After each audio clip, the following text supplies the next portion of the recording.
The Rams are absolutely rolling right now. After defeating the Colts, moving to 3-1 in a fake crowd environment that is SoFi Stadium, apparently, on the back of an 88-yard game-winning touchdown by Tutu Atwell, 13-catch performance by Puka Nacua, who is the subject of our Tuesday Film Day All-22 episode of the First and Tuna podcast. Right after this sound of the game, and I am telling you, I'm warning you, you are not prepared for how incredible this call is by Troy Santiago of the Spanish commentary team of the Los Angeles Rams. Run that sound of the game. Higbee pasa a la derecha, Stafford se planta en la bolsa, tiene tiempo, el pase flotadito, Tutu, completo a la 50 y se va a escapar, a la 40 del otro lado, a la 30, a la 20, va a llegar a la yarda 10, a la 5, touchdown, touchdown, Tutu Atwell! Buenos dias, Ramley. This is the First and Tuna podcast. I'm your host, Tuna. We cover all things Rams from right here in beautiful Los Angeles, California. Now, Tuesday is film day, and we're going to dive into that and all the good vibes from the game. But I have to acknowledge a tragedy that happened first, and that is the passing of Sal Martinez. He wasn't just a Rams community legend. He was well known in the Los Angeles community. He was a father. He was a family man. He was a friend. And I know a lot of you and a lot of people are hurting right now. And I don't know how to best convey my heartfelt condolences as best I can through a screen on a damn podcast like this.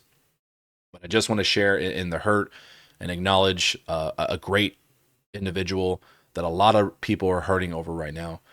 If you know someone that knew him, give them space. But when the time's right, reach out, be there for one another.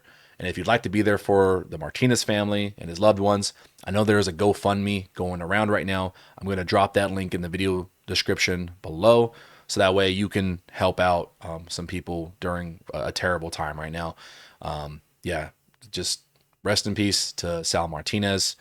I know a lot of damn people are going to miss you, man. Now, I don't know how to properly, as respectfully as I can and eloquently transition from something like that back into talking about football.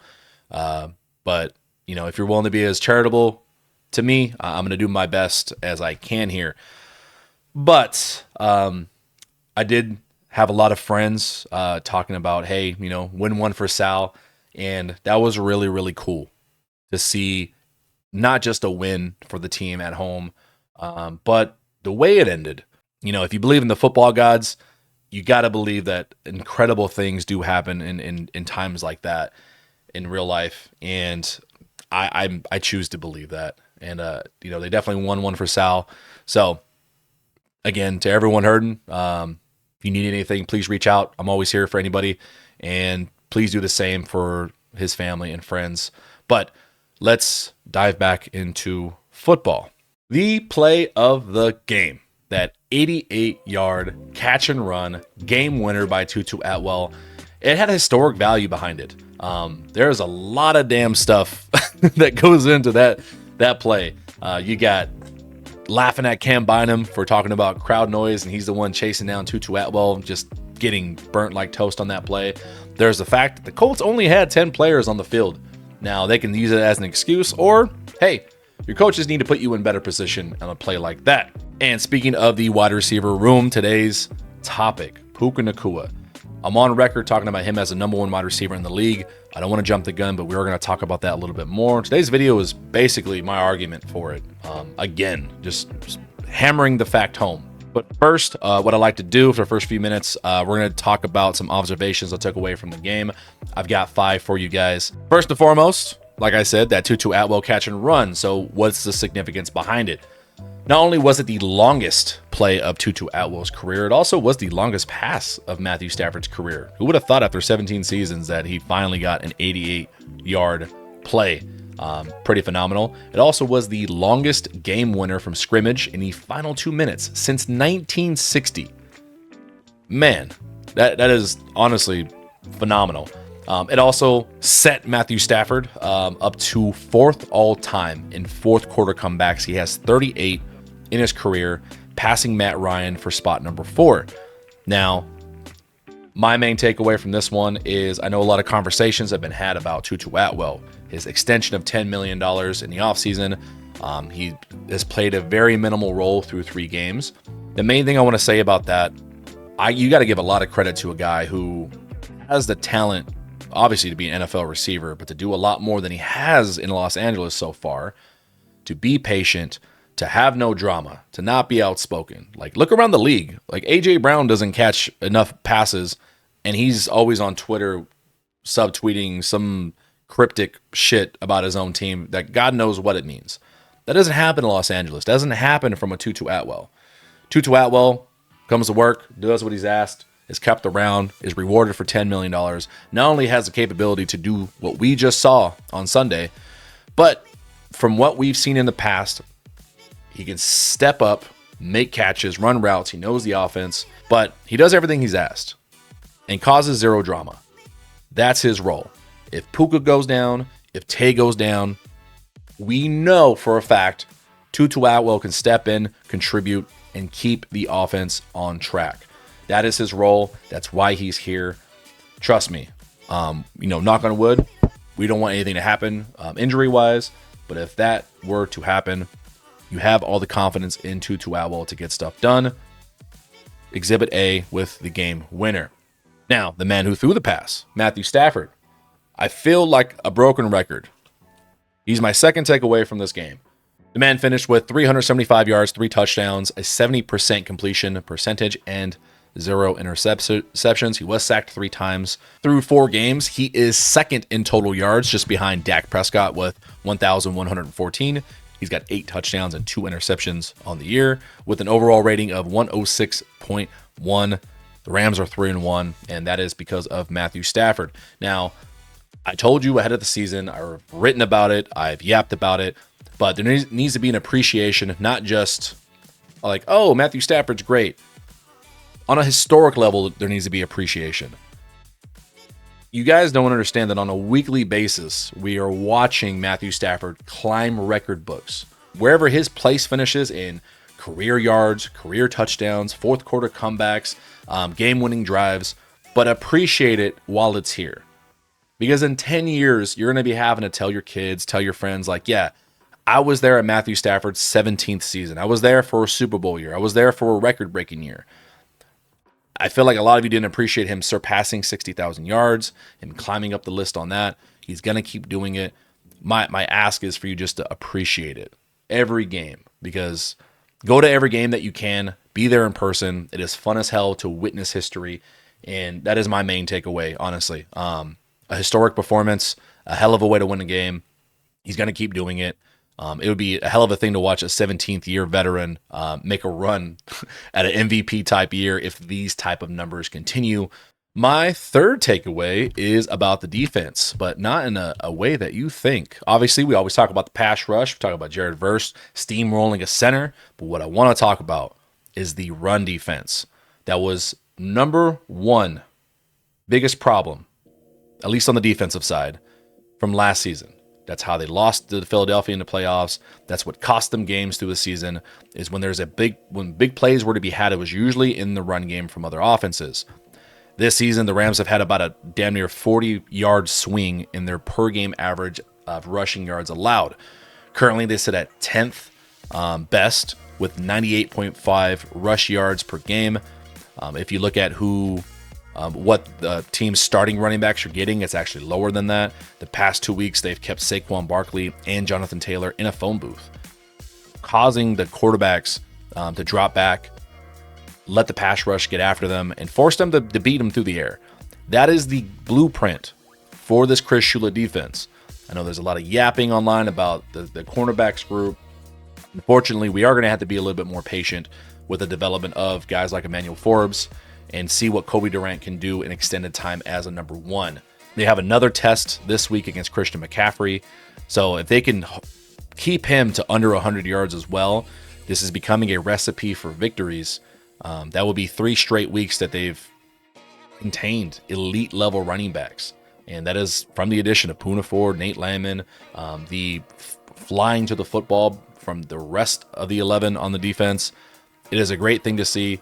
If they can keep this going throughout the season, this is a Super Bowl level defense. My fourth takeaway is a little bit of a fun one. Football gods. Football gods returned to the Rams side. They are a Rams fan again. After allowing terrible ending of 2 field goal blocks against Philly last week, they return to our favor by having A.D. Mitchell fumble through the back of an end zone, doing what the Colts like to do. They seem to do this once a year, and it seems to be an annual thing where an NFL player just drops the ball right before crossing the goal line. Like, I don't know how many times we're going to see this and do this until it becomes a mandate from NFL coaches. Like, if you score on a breakaway run, just go fucking dunk the ball in the field goal post before you let go of it early. Like, anyways.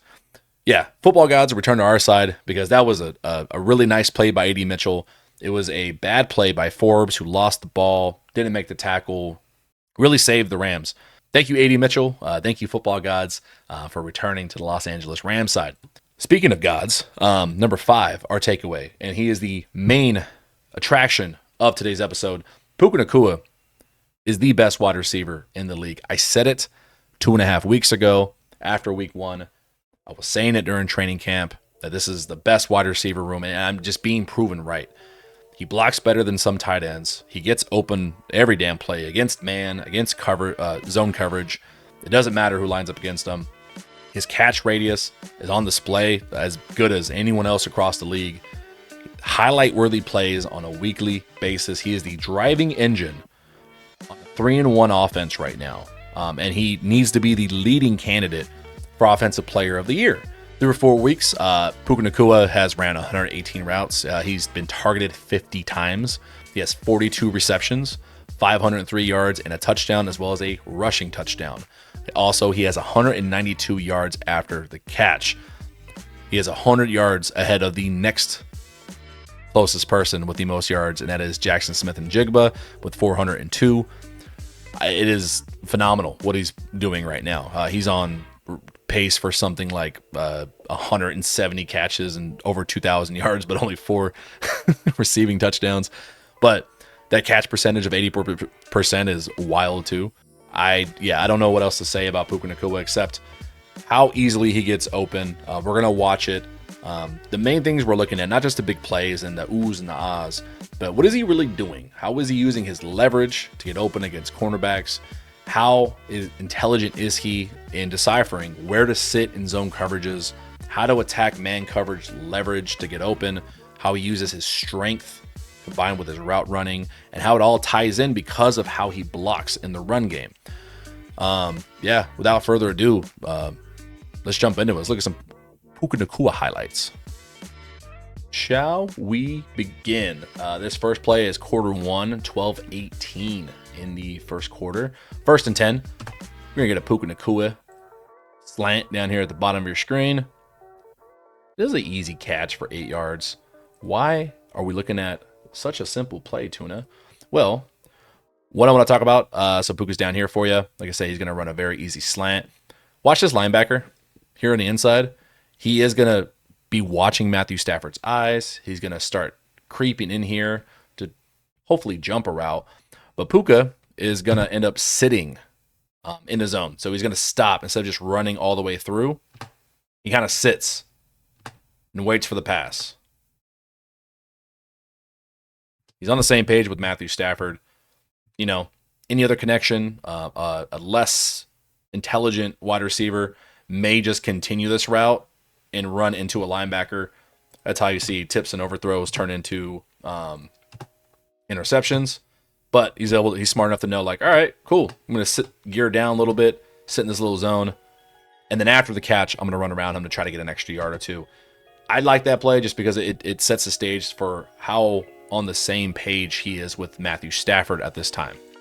Now, another thing that is making Puka Nacua so damn hard to game plan against is his run blocking ability, and how that run blocking and his physicality really sets up the rest of the offense. It sets up play action, sets up all the success he's able to get open. Now, on this play, this is a really good run by Kyren Williams. This goes for 11 yards off the left end. Puka Nacua is on your left side here. Puka's going to engage with his man right here. This is Nick Cross.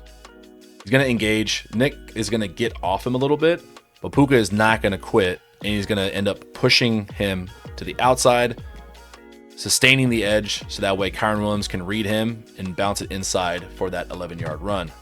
Take a look here. Motion. Engages right there. Got Puka right there, baby. He swims him, but keeps engaging. It's just little shit like that he could have let go. He could have whiffed. This defender can now seal that gap, and now this is a 2-yard run. But instead, not quitting on the play, knowing, hey, this is where the run's going. Let me just at least just keep throwing my body in the way. It allows Kyron to use the other blocker, run downhill, get a really nice first down on a 2nd and 2. That kind of stuff, I want you to pay attention to it, because that physicality comes through in his route running as well. This next play was actually one of my favorites watching live. Yes, we were at SoFi for this game. It was a lot of fun. It's going to be a simple hitch route down here to Puka Nacua. But similar to that first play that I showed you guys, it's the anticipation, the being on the same page as Matthew Stafford and the trust that Stafford has in him. Stafford releases this ball way before Puka is even ready for it. Let me show you. Puka's going to be down here at the bottom, if you haven't seen it already. He's just running like your standard 5-yard hitch route. I'm going to pause it when Matthew Stafford throws it. Ball's gone. And Puka Nacua is still down here at the bottom. Head down, sprinting, making the corner think, oh, I'm going deep right now. And then he's going to put the brakes on. And where's that ball? Directly in Puka Nacua's chest. It is a simple 5-yard pass that turns into a first down. But I cannot explain to you how difficult that is. Throw outside by the sideline with anticipation in the right spot. Him and Stafford are on the same page right now. We're seeing the same level of symmetry that he had with Cooper Kupp in 2021. All right, this is the deep pass to Puka Nacua in the second quarter. 8:37 on the clock. It is 3rd and 5. Rams are trailing 10-3. Need a big play. Something's got to give. They motion Puka Nacua at the bottom there. A little stutter and go. Devontae Adams special there. Stacks on top of the DB. Pulls in the contested catch for a 31-yard gain. Now, let's do some McVay breakdown here. We got a 3-by-1. Puka Nacua is the inside receiver. 1, 2, 3. The motion there is not just to determine is it man, is it zone. They are trying to get a matchup they like. Remember, who did I say they're going to pick on? Who's Puka Nacua on down here? Number Xavien Howard. Gets the look he wants. He's going to run like a stutter and go. And honestly, he doesn't even do that great of a job stacking on top of him. Stacking on top of him is, I don't know how to say it. I guess it depends on the route you run. But basically, when you're watching the track that these guys are on down here, running in a straight line, right? So running in a straight line, if they stay like this, normally this is a very hard position to make a catch in down the field because the DB is between you and the ball. And even if the quarterback places it right in front of you, just in the breadbasket, the DB is in a good enough position at your hip to contest the catch. It has to be an absolute teardrop, perfect pass to beat a DB like that. Or you're hoping for a pass towards the sideline. That's where you get a lot of the back shoulder stuff or the Puka catching it on the sideline over his head. But to stack on top of a guy, you kind of get it a little bit here at the end. So they're running next to each other, and then he gets in front of him. So stacking on top is literally just get actually in front of him. You want to get the DB right behind you. So that way, regardless of where the ball is in front of you, It is only you trying to catch the ball. You're not having to fight off the DB. So if anything, obviously Puka doing his job, doing it well. I'm going to argue on this one. It's actually Xavien Howard just playing. He didn't have good technique there, not good leverage. But yeah, when one person does a bad job and you're doing yours, yeah, you win on plays like that. So hell of a 31-yard catch by Puka. A little bit later in the second quarter, we got a 2-minute drill. We got a 10-6 right now is a score. This is going to be a run off the right side by Kyren Williams for 6 yards. And since we're talking about Puka, you know what we're doing. We're talking about his run blocking. I love it a lot. You saw it for a moment there, but let's go to the end zone cam to look at it a little bit better. So, run play off their right side. He's coming off tackle here. Puka Nacua is on the left side of your screen. He's monitoring. He's looking at who I got to block. There was really no one right here at first. Colts switching up their leverage, their strength. So now you got, this is a corner. This is number 33, Mike Hilton. It's not even a safety. It's just a cornerback. So Puka is going to seal off this guy, and it's an easy win for him. They ran right off the butt of Puka Nacua, replaced right where he was down this alley. And I'm going to go back to the sideline angle so you can see a little bit better. So on the sideline here, I'm going to do a lot of kind of guessing here when it comes to understanding McVay's offense. Like, I'm trying my best, so I might be wrong. But from what I see, this is exactly what they wanted pre-snap. Matthew Stafford's reading it. Based on these strengths here, for some reason they decided, let's move the linebacker over to this side, over to center. Their outside contain is based on 2 cornerbacks. You got 1 cornerback here, 2 cornerbacks here. There's a safety back here. But that's really it. This guy's lined up, head up at best with a tight end.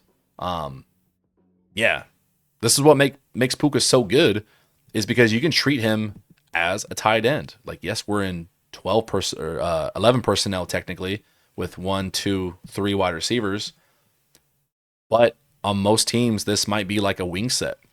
Imagine this is just 2 tight ends. This is not a defense to stop an outside zone or outside run against 2 tight ends. So now this is easy as hell. You're gonna get a combo block here. This guy's Whittington's gonna go take care of that corner. It's on Puka. Puka, take that guy outside. Make an alley for Kyren Williams, and he does. Engages, stock block, pushes him outside. And he doesn't just engage with him. He attacks his inside shoulder because he wants to push him outside to create that lane right there. Right off his butt. That's, I can't talk enough about it, his run blocking. All right, still 2-minute drill, 1:35 on the clock. Rams need a chunk, and they are going to get a chunk from Puka Nacua up top here. He's going to run a corner route against cover 2, and he's going to pick up, I think, 28 yards. Boop. Easy pass, easy catch, and he gets out of bounds, right? He out of bounds, are we marking it? I don't remember what they marked. What I like on this, and all the best wide receivers in the league. Now, this is not just, only Puka does this. Tay does this. Geddes does this. Chase does this. If you want to be a good route runner, you have to sell your routes. You have to make everything look the same. That is what McVay's offenses do. Everything looks the same. The same motion can run 30 different plays. What Puka does, same thing. Sell the route. Make it look like something else. This ends up being a cover 2, like a cover 2 type look, in my opinion. I think this guy's deep. This corner is going to sit more in the flat. So Puka's job is to vertical, sell any kind of deep route, keep this safety on his toes. You don't want to hint anything to him early because you want him to sit right where he is. He's in cover 2. If you tip too early, he's going to jump your route. If it was a dig, you're leaving yourself susceptible to him jumping that. So Puka needs to sell his route, head down, get to your point, make him keep backing up like he's doing. And he's, almost 10 yards away. Make your cut as quick as possible. Leave that window open for you. it isn't always just like, oh, I called the right play against the right coverage. In this sense, yeah, they had a cover 2 concept here for the Colts. Like I said, right here, this guy's in the flat. This guy's got deep half. They're going to have Rams have a flat to hold this corner right here, to hold him. Puka's job is this safety. Like I said, sell your route deep, make him keep backing up, so that way when you cut, you have this whole window up here for Matthew Stafford to throw to you. Puka's job is not this corner. That's Stafford's job, and that's Higbee's job. You got to hold that guy there. Easy. Very easy. Yes, great play call. Yes, they got him in the right look. But Puka has to run a perfect route there, and he does. Oh, but Puka gets force-fed. Puka gets force-fed. Well, stop it. You know the ball's going to him. Try to stop it. You know what does happen when you try to stop it? The Rams know to have a counterpunch to when you're watching Puka Nacua a little bit too tightly. Unfortunately, Tyler Higbee doesn't come up with the catch on this play. So this is still the 2-minute drive. This is the next play, 1st and 10, a minute 30 left on the clock, as you can see with the scoreboard at the top there. So the concept we're getting up here, I believe this is more of a cover 3 look by the Colts here, because this safety is going to sit down here. He's going to be watching Puka Nacua. Puka is going to run hard. He's going to run this sort of in here. What happens, this corner up top and this safety are going to react to Puka's route, leaving what they think is a flat route by Higbee, but he's selling the flat and then going vertical on a wheel route up there. Perfectly done. I think you get a little pump fake by Stafford there. You do. This guy's sold here. This guy's eyes are here. He has no idea. This guy's watching Stafford as well.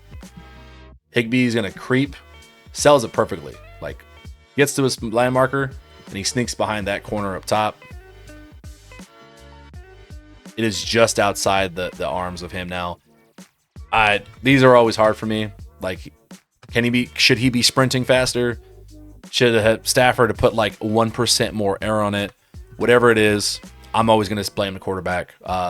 Stafford can and should have made that pass there. That is, I mean, at least down to the 30, at least on a big play. Keeping with the 2-minute drill, I got another example of the defense just worried so bad about Puka Nacua, they leave Tyler Higbee wide open for a 16-yard gain right here. So let's look at this. 37 seconds left on the clock. It's 2nd and 1 for the Rams. You're going to get Puka Nacua running shallower in right here. Higbee is going to run a deeper in right behind him. Both the DBs on this play, let me see which ones they are. Oh, yeah. This DB and this DB just lock eyes on Puka Nacua when he breaks, leaving Higbee wide alone. Here's Higbee right here. Watch this. Once Puka cuts, this guy jumps it. This guy's with him. Completely ignores Tyler Higbee dragging behind him. Wide open. That is from the concept being built in of one or two things. Either Puka is going to run a good route and have good leverage one-on-one against this DB, because they're assuming, again, okay, if it's quarters, if it's a cover 3 look, this DB is going to be backpedaling already. Your route should give you leverage to be alone for a modest, little gain. Or, in this case, because they're so worried about Puka, they're going to fixate on him, leaving Higbee wide open for the catch. Putting them just about in the red zone there. Just another example of the impact when a guy is crushing it from the wide receiver position. When they talk about doubling a guy or clouding a guy, what does that look like? That's what that looks like. That's what it looks like when a defense is so fixated on one guy. It is going to open up looks for other receivers. All right, a few plays later, we got 27 seconds left on the clock. Matthew Stafford got sacked on the play before. So it's 2nd and 16, a little bit outside the red zone. We're going to get a 17-yard screen catch and run by Puka Nacua. So remember, we keep talking about McVay's looks all look the same for a specific reason. This is one of those examples. On this one, Puka is, we've seen this before. We got the trips down here at the bottom. Puka's the inside guy. We know it's not going to last for long. They've been motioning him to the outside. Remember that deep pass that he had against Xavien Howard down here? Well, they're making it look the same again. He's going to motion to the outside, but the twist on this one is he's not running deep. Sets up there. Boom. You got a little tunnel screen for Puka. He does his thing. Yards after the catch is his specialty. Picks up, gets him almost down to the 10-yard line. Does pick up the first down though. So on this, no rocket science to this. Your basic tunnel screen for a wide receiver on the outside. You're gonna take 1-2 jab steps.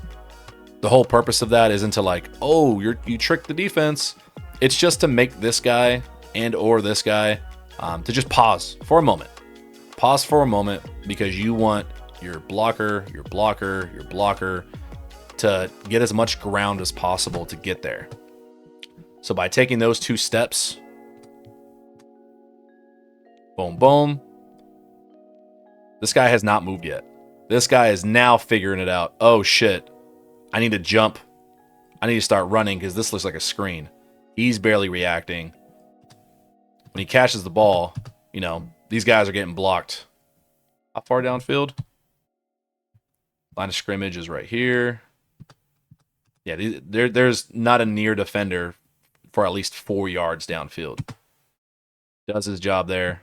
Is that Tutu Atwell with a good block? Nah, not really. Oh, he got pushed off.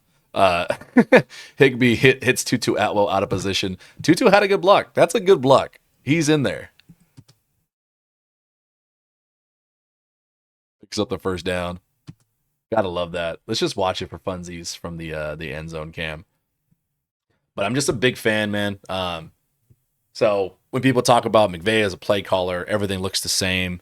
He's a boy genius, this and that. This is really all they're talking about. How do you get different plays out of the same look?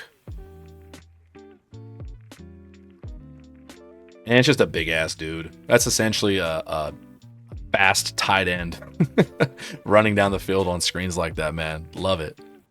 And here we are right before halftime, 11 seconds left, 2nd and 10. We get the Davante Adams touchdown strike in the back of the end zone. Just a dude. Just, these guys are dudes, man. This play is the most ridiculous shit that I saw on the day. Outside of the A.D. Mitchell fumble, outside the Tutu Atwell, touchdown. This throw, the absolute arrogance that Matthew Stafford has to throw this ball and the trust he has in Puka Nacua to make said catch, let's just run it. Let's run it and we'll talk about it after, all right? This thing is so stupid. We're getting Puka motioning. Puka running. It's in. And turns into it's a 17-yard catch. That's a first down. It is stupid when you look at the end zone cam. This thing is not really open. So, set up here. Puka's going to motion across. You are going to get a play action. Blake Corum. Puka Nacua is going to run across your screen in the bottom right here. He's going to run across the bottom. The pass is going to come in at an angle into an area where I'm going to try to slow this down after we run it. Here we go. Arm angle.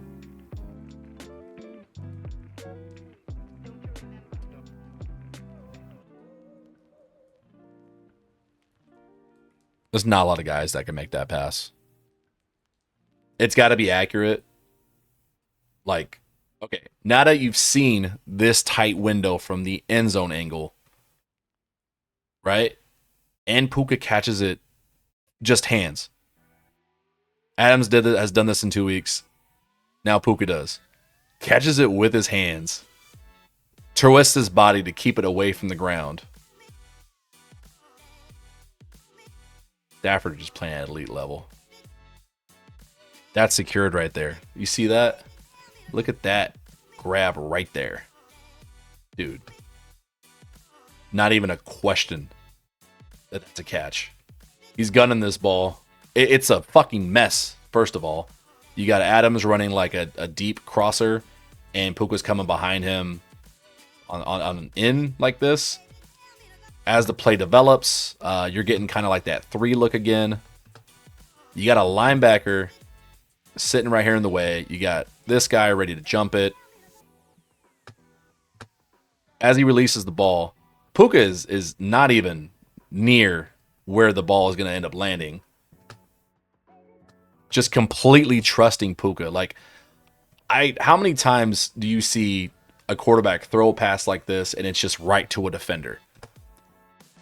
Ball's gone right here. The ball is going to land about right here at the hash. Who the fuck is supposed to catch that? The only nearest guy is this defender.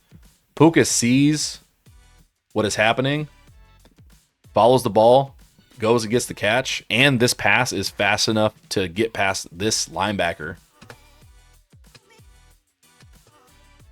Catch. Literally steals it from Cam Bynum right there. That is all sort of levels of elite.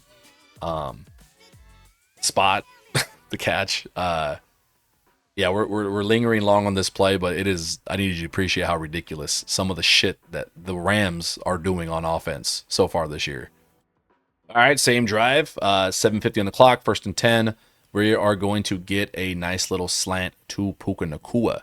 Well, I saw a lot more in the second half from him, how he was getting off. So down here at the bottom, he's lined up with you know who. Number 4. You're going to get a nice little slant route by Puka. Help get some yards on the first down. He hand checks him. Now, it's not a push-off. The first few yards, I believe it's 5 yards. I don't know if it's different for NFL or what the rule book says. But there's a lot more contact allowed at the line between a wide receiver and a DB. That's how, hey, get off press coverage. That's what it is. You're getting hand checked. Puka, his advantage, he has in his bag, rather than, maybe he's not the quickest where he's going to juke guys, he's going to run straight through you. That little hand check there, he has a quick little bench press on Howard. So now he's offset, and he's got an easy degree of separation there for a catch. You're allowed to do that. It's within the rules. And he's establishing this really well, and I'm going back to his run blocking because it's the same concept. He's going to get in your face. Hands are going to be inside the shoulder pads. But now you don't know, is he going to engage? Is he just going to give me a quick check and he's running a slant? He's running past me. He's done a really good job at utilizing his strength, or actually, let's say a weakness. His weakness is he's not like a quick twitch guy. He's not as quick as like a Jamar Chase, but he's strong. All right, now we're getting a little bit deeper into the fourth quarter. It's getting close to clutch time. 8:02 on the clock, fourth quarter. Rams are down 20-13. It is 2nd and 10. What we are going to get from Puka Nacua down here at the bottom. Very similar to what we keep seeing. The Colts keep going to this sort of shell. Maybe it's a quarters, maybe it's like a 3 type look. But all in all, Puka down here is going to run a longer hitch, like a curl route. It's going to be easy catch for first down. Sits in the zone. Now, I want you to watch his eyes or his head direction as he's running this route. Back it up a little bit for you. So as he runs this route, and I'll slow down, you see him watching the safety. Now, obviously, he's not the only one who does this, but it is appreciating his recognition of defenses. He gets off the ball. He knows he's going to have some sort of flat behind him to occupy this corner. His job, again, like the deeper routes, remember, before where he ran hard, and broke outside, keeping this guy frozen. Kind of the same thing. He gets off, recognizes guys are sitting on him. His head is looking at the safety right here. He sees he's flat-footed. Okay. I'm not sure how much he sensed this corner sitting on the outside, or if this linebacker followed him there. But he recognizes, all right, I got to sit here. if the ball is going to come to me, I got to make sure I'm sitting directly here and not trail off one way or the other. What a lot of young rookies do, or young wide receivers do, they'll run this route, get antsy, and instead of literally just sit like, hey, this is your landmark, stay right here. They get antsy. They'll trail. They'll start falling backwards, waiting for the catch because they want to go run. They'll start moving up too forward. Now you're losing yards, or they'll trail inside, leaving an easier pick off for the DB or just an inaccurate pass. But instead, just sit there, trust that you're safe to make this catch. And I'm gonna guess that he did pretty much sense him there, because he didn't just turn and get popped. He's like, all right, caught it. Let me turn. Let me get down, because I got a guy coming right at me. All right, same drive. Got to catch up. 7:43 here. Down by a touchdown. 1st and 10. Remember, everything is a setup by the McVay offense. Remember earlier, there was a play right before halftime. Puka ran that corner. The flat down here held the corner into the flat. Well, players remember that. Like, all right, you're going to hit me with the same shit? Your instincts kick in. So Puka's going to run, similarly, a corner route. And he's going to run it hard. Like, he is sprinting his ass off. Like, he's making a defender think, I'm going to get this ball. Parkinson just going to kind of leak out right here. Stafford's going to read this corner. His instincts are going to kick in, and he's going to bail, leaving Parkinson wide open. Gert. Yeah, this corner is way out of position. He absolutely did not read that at all. Maybe it was supposed to be the linebacker more. They got Latu in coverage. This is kind of like a zone blitz look. Yeah, they blitz a DB off the backside. They drop Latu back in coverage here. See, he's the edge rusher. For it'd be similar, like if we drop Byron Young in coverage, it'd be the same thing. Like, yeah, he's athletic and fast, but it's not his strength. So he gets kind of lost, covering the middle only. And the soft spot are the flats. And because Puka ran this route so aggressively, not only did it force this safety to backpedal like a motherfucker. Look at this. He's backpedaling. And it makes this corner bite on him. Parkinson's open there. Gets close to a first down. Just another example of teams having to leverage so hard against Puka. Now we are deeper into the fourth quarter. Rams are trailing 20-13. And when you think of the final score, it is pretty remarkable how many points were scored just by both teams in the fourth quarter. That the Colts were up by a touchdown with 4 minutes to go. Had the Rams in bad position, 3rd and 13, just outside an easy, obviously not an easy attempt at getting the first down. God damn, I cannot talk right now. But we're going back to the same concepts. We got Puka Nacua up top here, 3-by-1 bunch. He's going to motion outside. Now, I'm going to run this. I'm going to pause it right here. So this is really hard. Like we talked about it earlier. The same concept they kept going back to. They liked this 3-by-1 inside-out motion by Puka, because it puts these guys in a bind. It makes them react really quickly. Like, hey, are we running zone? Well, are we playing man? Are we switching real quick? Now we've got Puka Nacua lined up on, guess who? Number 4. This is the first case, though, that I've seen this where they actually dial up the perfect screen against the blitz. Run the screen to Puka up top. Almost too easy. Yeah, dialing up a blitz away, a screen away from the blitz here. Again, step by Puka. Keeps this guy frozen up there. Gives him enough time to go ahead and not pick up the first down, but puts him in a position for our next play. Remember we talked about the bench press that Puka Nacua was putting on these corners to get off man? Like, all right, man, if you're not quick enough to get off press, like give him a little shimmy shake, work through that motherfucker. And that's what Puka's going to do up top here. 3:24 on the clock, 4th and 2. This takes cojones to not just be like, hey, you know what? We'll kick the field goal and get the ball back, or not just have a run play, but Puka Nacua is on fire. He's got, 12 catches through this point. Let's feed our best player. You're going to get a slant route up top. He's going to do the same thing that I keep telling you about. He's going to work through number 4's chest, give him a quick little pop, run the slant, finish the play through the end zone. Boop. You can't do it any better than that.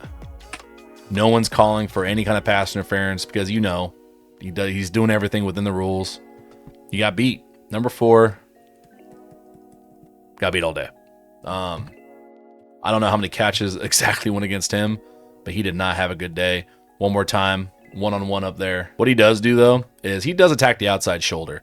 So this kind of the shimmy that he's giving, and then as he's planting his left foot and then pushing off or giving him a nice hand check, he has attacked this outside shoulder.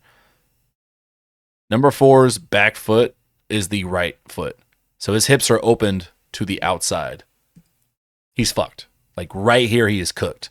He's out of position. His hips are open the wrong way. Puka's foot is planted. All he's got to do now, cut, wide open. Easy freaking money. And you know what? Just because you guys were such good boys and girls, we're going to finish off with the Tutu Atwell touchdown. Yes, we're doing it. We are doing it. Here we go. We got a motion down. Tutu Atwell runs the corner route, gets his feet tripped up on the corner. Can't bind him. Cannot catch him. 88 yards, the historic longest go-ahead touchdown from scrimmage in NFL history since 1960. Now, I'm going to go back to the sideline. Let's just break it down a little bit. It's a little hard to break it down since they are missing a player. Like, no shit. Let's count them. 1, 2, 3, 4, 5, 6, 7, 8, 9, and 10. There is not a secret 11th Phantom out there. They are short a player. Now, I've heard Colts fans saying, well, you're lucky because we didn't have 11. That doesn't sound like luck to me. That sounds like a little bit of coaching in a moment got a little bit too big for you. You got to be out there to stop. Like, I'm sorry. There's a minute 44 left, and you're going against Matthew Stafford, and that's the best that you can do. Like, let alone you need 12 guys to stop him in some instances. Puka Nacua has 13 catches against you. You gave him the ball with a tie game to go win it, and you don't have 11 on the field? How is that our fault? That's on your coaching staff, not putting you in a position to even be competitive and win the game in that case. And there's Cam Bynum. Here we go. This for you guys. Whew. Speed. He is speed. And you know who else made an excellent play here? Our guy, Rampage. Look at that. Look at that. Look at that form. Breaks down. Gets ready for the celly. Can't do it any better than that. So when that happened, I will attest, there's no fake crowd noise. Us being in like the 300 levels, I could not hear shit next to me. Someone was trying to tell me something about the play damn near in my ear. I could not hear a word they were saying for how loud it got as Tutu Atwell was sprinting to the end zone. That place was electric. It was the loudest I have ever heard SoFi in my experience in games being there. That was incredible. Cinema. No notes. But that brings us to the end of our All-22 session. Hopefully, I mean, it's not like you're going to disagree with me if you're a Rams fan, but we looked at what makes Puka Nacua so great. His 13-catch day. He does a little bit of everything. He does everything so damn well, and he's in a system that is playing to his strengths with a quarterback that can put the ball anywhere that it needs to be. All that is making for a perfect storm that Puka Nacua should win Offensive Player of the Year if this trend continues. A big divisional week. This is the first division game for the Rams. Thursday Night Football. Catch us Wednesday morning and Thursday morning, 7 a.m. Me and Sheriff Joe Baggs will be doing previews, but also we'll do a little extra film to look at what the Niners are good at, how the Rams could succeed. But as always, drop a football if you made it to the end of the episode. Comment, feedback, let us know how to make these better. What sucks, what you like, any feedback at all. And as always, go Rams.